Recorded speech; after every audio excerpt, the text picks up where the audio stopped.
That is why, I would argue, it works as a conduit to the detriment of your political opposition when it comes to mass and public opinion. In this framework, fascism and Hitler currently have negative valence, they are derogatory, and with that established, the following coarsely represents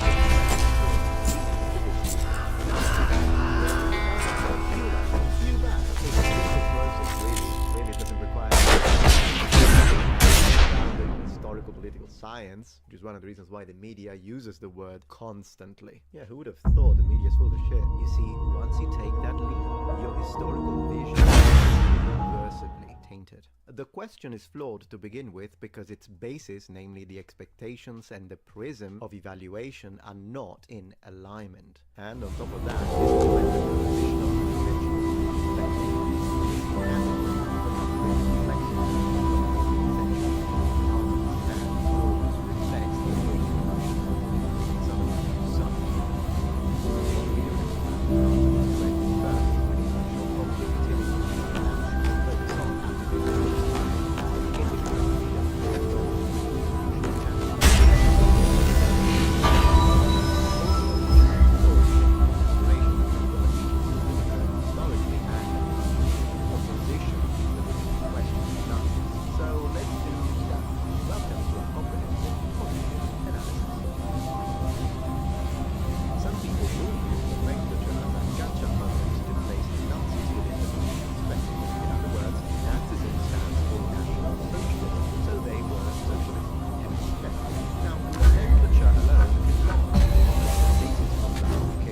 too shallow and unscientific as a parameter. This is regardless of whether you think they were left-wing or right-wing. Let me prove it to you. If the name of any given party is the basis of the argument about where they stand,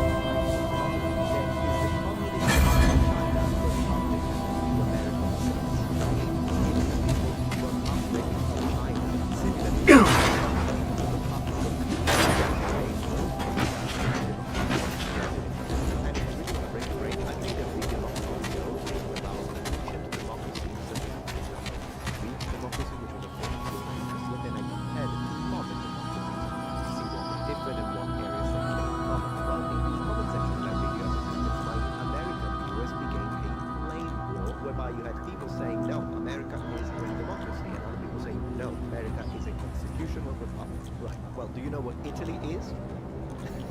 Well, after the referendum of the 2nd of June 1946, Italy abolished the monarchy and became officially, wait for it, una repubblica democratica. That translates as a democratic republic.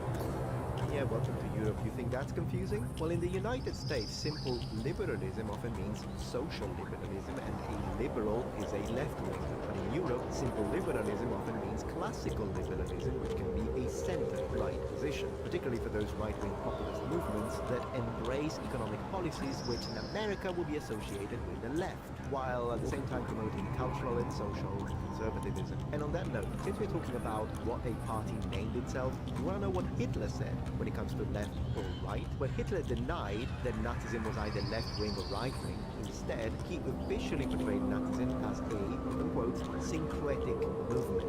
Yeah, let's ditch the whole name argument, shall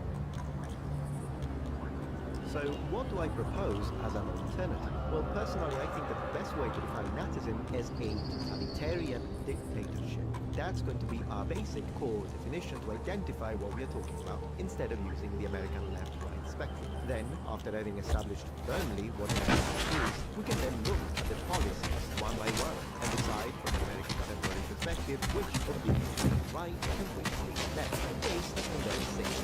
Alright, let's consider that. Let's try to look what defines totalitarianism. Centralized authority, strength in the military, militarism with resources. Oh, this isn't looking good.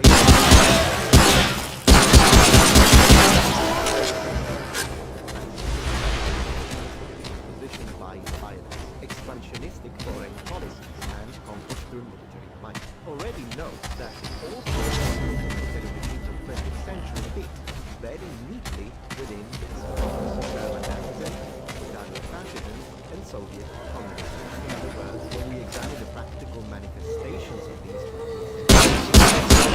similarities,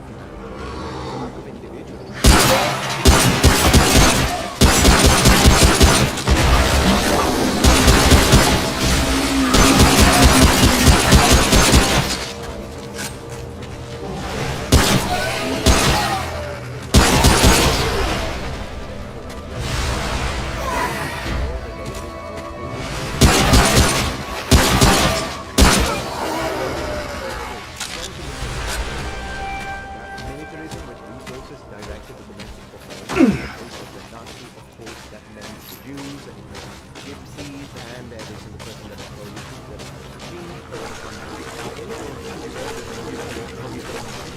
than he did of his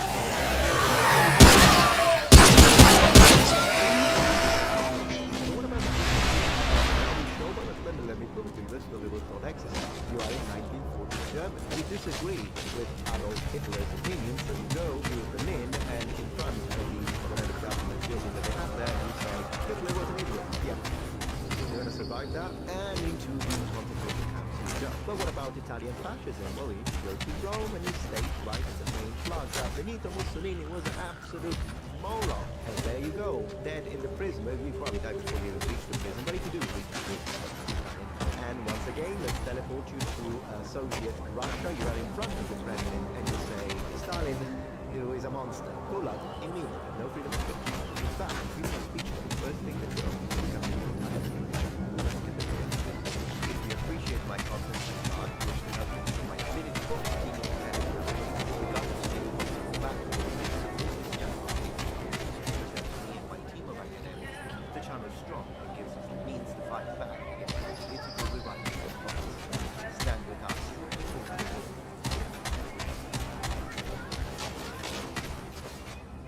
So what this tells us is that these are not necessarily unique features of the right or the left, but they manifest as common ground on the extremes of said spectrum. It's the horseshoe effect. Extremes touch, even if, ideologically, when compared with communism, fascism, and the right wing, you have authoritarian control. Both Hitler and Stalin established that they were absolute centralized power, propaganda and information control. I mean, the Nazis were quite famous for burning books. A lot of those books were in fact communist books, socialist books, fighting terror and repression. And yes, the mass execution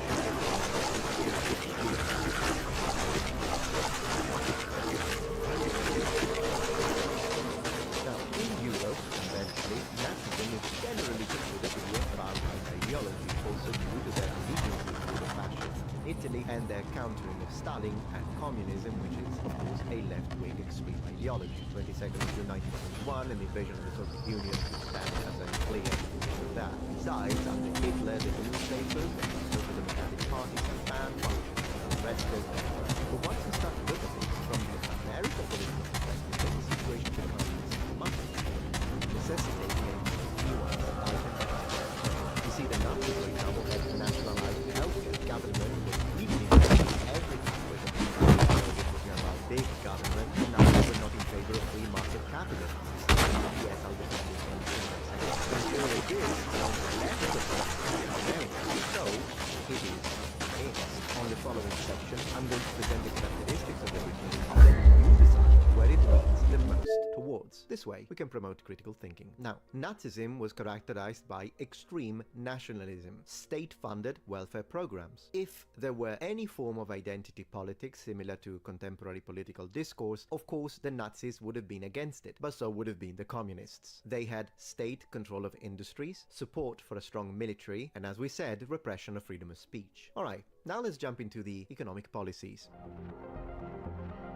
A central idea of communist ideology was opposition to private ownership of the means of production, which blended with economic intervention within the private and public sectors. Now, to that, Nazism was different up to a certain extent. Let me clarify. Their overall economic approach favored big business and opposed labor unions, which of course doesn't make it sound socialist by any means. But we also have to remember a very important factor to this. In Hitler's speeches from 1920s, he clearly established his idea of what National Socialism was going to be. And mind you, it was only for Germans. And as he outlined his party program, he stated, open quote, that nationalization appears to me to be wrong, close quote. So, at least in the 1930s, he was sort of in favor of the idea of maintaining private property. But was he? Well, I do have an opinion on that, but let me quote a sociologist and economist of the period. Check this out. Friedrich Pollock says, open quote, I agree that the legal institution of private ownership was maintained and that many attributes characteristic for National Socialism begin to manifest themselves, albeit still vaguely in non-totalitarian countries. But does this mean that the function of private ownership did not change? I believe it reaches far more deeply and should be described as the destruction of all the essential traits of private ownership. And I would like to underline that this specific economist saying the private ownership and what the thing is left, he was a left economist. However, in 1934, Hitler clearly established the fact that for him, wealth was for the national social state, not for the individual. And yes, the individual could enjoy some of that wealth, but it's thanks to the state. And in 1942, when he was in power, he stated, open quotes, the land was national property, and in the end, it's only given to the individual as a loan. Does that sound like private property to you? There's more to it. In 1937, Hitler had already established the fact that he would demand private industries to produce something that the state defined as being necessary. And they had two options. They either do it, which is great, or they don't, in which case the state will take control of that specific industry sector. It's not big government, it's massive government. Alright, but if that's the case, if this is what Hitler believed, and by the way this is confirmed by SS letters even all the way up to 1944, that was exactly his position, and we can see it in the way he acted. But if that was the case, then why did he not say private property is abolished? I mean, the Soviets did it. Why did he say, no, private property is still a thing? Well, he said that because it doesn't matter what you say. It doesn't matter that legally there was still a definition for private property as long as what he gets is what he gets. And besides, of course, he understood that in a moment of war, you can't fight outside and also fight inside with the private sector. So he made the statement, private property stays, then they control it. Through demand, production, means of production, prices, everything. The government tells you what to produce, who to buy from, and what prices you sell. In other words, from an economic standpoint, in this discussion on private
I'm in trouble.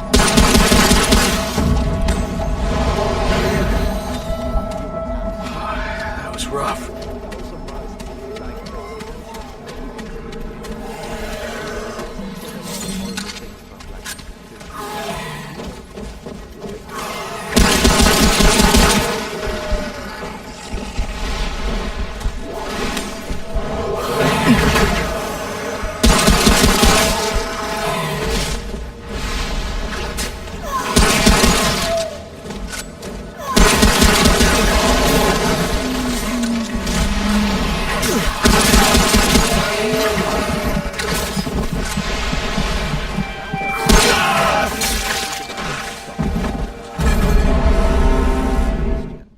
I'm going to debunk this. I'm going to do it by...